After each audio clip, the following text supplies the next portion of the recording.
ಇವತ್ತಿನ ವಿಡಿಯೋದಲ್ಲಿ ನೀರುಳ್ಳಿ ಬಜ್ಜಿ ಯಾವ ರೀತಿ ಮಾಡೋದು ಅಂತ ತೋರಿಸ್ಕೊಡ್ತೇನೆ. ಸಂಜೆ ಟೀ ಜೊತೆಗೆ ಇಂಥ ಕ್ರಿಸ್ಪಿಯಾಗಿರುವಂಥ ನೀರುಳ್ಳಿ ಬಜ್ಜಿ ಇದ್ದರೆ ನಿಮ್ಮೆಲ್ಲರಿಗೂ ಇಷ್ಟ ಆಗುತ್ತಲ್ವ. ಬನ್ನಿ ಇದನ್ನು ಹೇಗೆ ಮಾಡೋದು ಅಂತ ನೋಡೋಣ. ಫಸ್ಟಿಗೆ ಇಲ್ಲೊಂದು 4 ಸಣ್ಣ ಸಣ್ಣದ ನೀರುಳ್ಳಿನ ಕಟ್ ಮಾಡಿ ಹಾಕ್ಕೊಂಡಿದ್ದೀನಿ. ಅದಕ್ಕೆ ಸ್ವಲ್ಪ ಕಡಲೆ ಹಿಟ್ಟು, ಒಂದು 1/4 ಕಪ್ನಷ್ಟು ಕಡಲೆ ಹಿಟ್ಟು, ಸ್ವಲ್ಪ ಕೊತ್ತಂಬರಿ, ಸ್ವಲ್ಪ ಮೆಣಸಿನ ಪುಡಿ, ಹಾಗೆ ರುಚಿಗೆ ತಕ್ಕಷ್ಟು ಉಪ್ಪು, ಇಲ್ಲಿ ಸ್ವಲ್ಪ ಕರಿಬೇವನ್ನ ಕಟ್ ಮಾಡಿ ಹಾಕ್ಕೊಳ್ತಾ ಇದ್ದೀನಿ.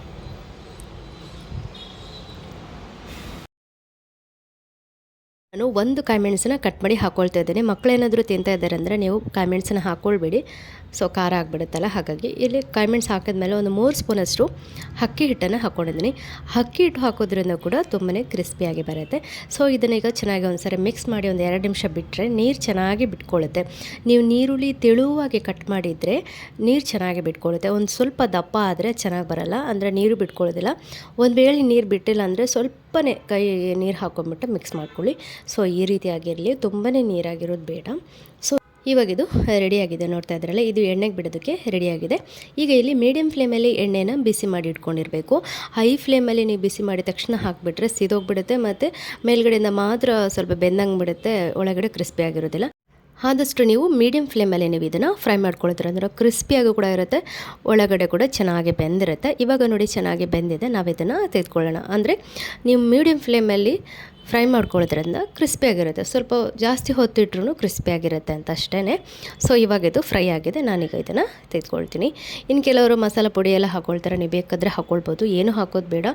ಸೊ ನಾನು ಹಾಕಿರೋ ಅಂದ್ರಲ್ಲೇ ನೀವು ಹಾಕಿ ನೋಡಿ, ನಿಮಗೆ ಸಹ ಇಷ್ಟ ಆಗುತ್ತೆ. ಅಂದರೆ ನಾನು ಏನು ಮಸಾಲ ಜಾಸ್ತಿ ಹಾಕಲಿಲ್ಲ, ಲೈಟ್ ಮಸಾಲ ಹಾಕಿದ್ದೀನಿ. ನೀವು ಎಣ್ಣೆ ಕೂಡ ನೋಡಿರ್ಬೋದು, ಎಷ್ಟು ಕುದಿತಾನೆ ಇಲ್ಲ, ಮೀಡಿಯಮ್ ಫ್ಲೇಮಲ್ಲಿದೆ, ನೋಡ್ತಾ ಇದ್ರಲ್ಲ. ಎಣ್ಣೆ ನೋಡಿದ್ರೇ ನಿಮಗೆ ಗೊತ್ತಾಗುತ್ತೆ. ಸೊ ಇದನ್ನು ನಾನು 2ನೇ ರೌಂಡು ಫ್ರೈ ಮಾಡ್ಕೊಳ್ತಾ ಇದ್ದೀನಿ.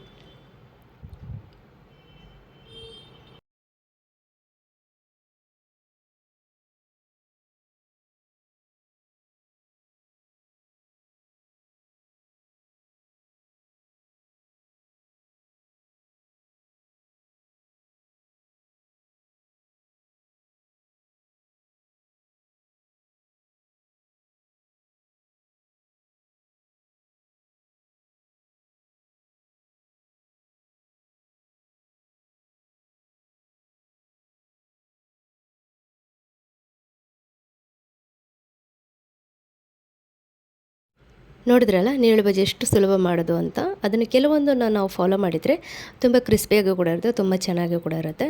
ಇವತ್ತಿನ ಈ ರೆಸಿಪಿ ನಿಮ್ಮೆಲ್ಲರಿಗೂ ಇಷ್ಟ ಆಗಿದೆ ಅಂತ ಭಾವಿಸ್ತೀನಿ. ಇಷ್ಟ ಆದರೆ ಏನು ಮಾಡಬೇಕಂತ ಗೊತ್ತಲ್ಲ, ಲೈಕ್ ಮಾಡಿ, ಹಾಗೆ ನಿಮ್ಮ ಅನಿಸಿಕೆಗಳನ್ನು ಕಮೆಂಟ್ ಮೂಲಕ ತಿಳಿಸಿ. ನೀರುಳ್ಳಿ ಬಜ್ಜಿ ಒಂದು ಬಿದ್ದೋಯ್ತು, ಸೊ ಎಷ್ಟು ಕ್ರಿಸ್ಪಿಯಾಗಿದೆ ಅಂತ ನೀವೇ ನೋಡ್ಬೋದು.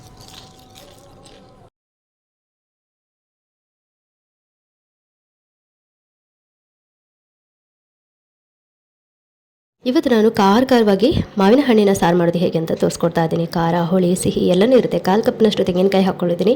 ಇದಕ್ಕೆ 1 ಕೆಂಪು ಮೆಣಸು, ಹಾಗೆ 4 ಕಾಯಿಮೆಣಸು, ಅರ್ಧ ನೀರುಳ್ಳಿ, ಸ್ವಲ್ಪ ಜೀರಿಗೆ, ಒಂದು ಸ್ವಲ್ಪ ಮೆತ್ತೆ, ಸ್ವಲ್ಪ ಹುಳಿ, ಇಷ್ಟನ್ನು ಚೆನ್ನಾಗಿ ಸ್ವಲ್ಪ ರುಬ್ಕೊಳ್ಳೋಣ. ಫಸ್ಟಿಗೆ ಡ್ರೈ ಆಗಿ ರುಬ್ಕೊಳ್ಳೋಣ. ಅದಾದಮೇಲೆ ಇದಕ್ಕೆ ನೀರು ಹಾಕಿ ಮತ್ತೆ ನುಣ್ಣಗೆ ಪೇಸ್ಟ್ ಮಾಡ್ಕೊಳ್ಳೋಣ. ಓಕೆ, ಈಗ ಇದು ರೆಡಿಯಾಗಿದೆ. ಇಲ್ಲಿ ನಾವು ಒಗ್ಗರಣೆ ರೆಡಿ ಮಾಡ್ಕೊಳ್ಳೋಣ. ನೀವು ತುಪ್ಪದಲ್ಲಿ ಹಾಕ್ಬೋದು, ಸನ್ಫ್ಲವರಲ್ಲಿ ಹಾಕ್ಬೋದು.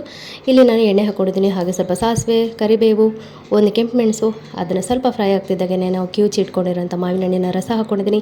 ಆಮೇಲೆ ರುಬ್ಬಿರೋವಂಥ ಮಸಾಲ ಸೇರಿಸ್ಕೊಳ್ತಾ ಇದ್ದೀನಿ. ಈಗ ಚೆನ್ನಾಗಿ ಒಂದ್ಸರಿ ಮಿಕ್ಸ್ ಮಾಡ್ಕೊಳ್ಳಿ. ಉಪ್ಪು ಹುಳಿ ಎಲ್ಲ ಸಾಕ ನೋಡ್ಕೊಳ್ಳಿ. ಉಪ್ಪು ಬೇಕಂದರೆ ರುಚಿಗೆ ತಕ್ಕಷ್ಟು ಹಾಕ್ಕೊಳ್ಳಿ, ಮತ್ತು ಸ್ವಲ್ಪ ನೀರು ಬೇಕಂದ್ರೂ ಹಾಕ್ಕೊಳ್ಬೋದು. ಸೊ ಈಗ ಒಂದು ಹಂತಕ್ಕೆ ರೆಡಿ ಆಯ್ತು. ಇವಾಗ ಈಗ ಚೆನ್ನಾಗಿ ಒಂದ್ಸರಿ ಮಿಕ್ಸ್ ಮಾಡ್ಕೊಳ್ಳೋಣ. ಖಾರ ಬೇಕಂದರೆ ಸ್ವಲ್ಪ ಖಾರದ ಪುಡಿ ಸೇರಿಸ್ಕೊಂಡ್ಬಿಟ್ರೆ ಸೂಪರ್ ಆಗಿರೋಂಥ ಮಾವಿನ ಹಣ್ಣಿನ ಸಾರು ರೆಸಿಪಿ ರೆಡಿ. ಇಷ್ಟ ಆಯಿತಾ? ಇಷ್ಟ ಆದರೆ ಲೈಕ್ ಮಾಡಿ, ಶೇರ್ ಮಾಡಿ, ಸಬ್ಸ್ಕ್ರೈಬ್ ಮಾಡ್ಕೊಳ್ಳಿ.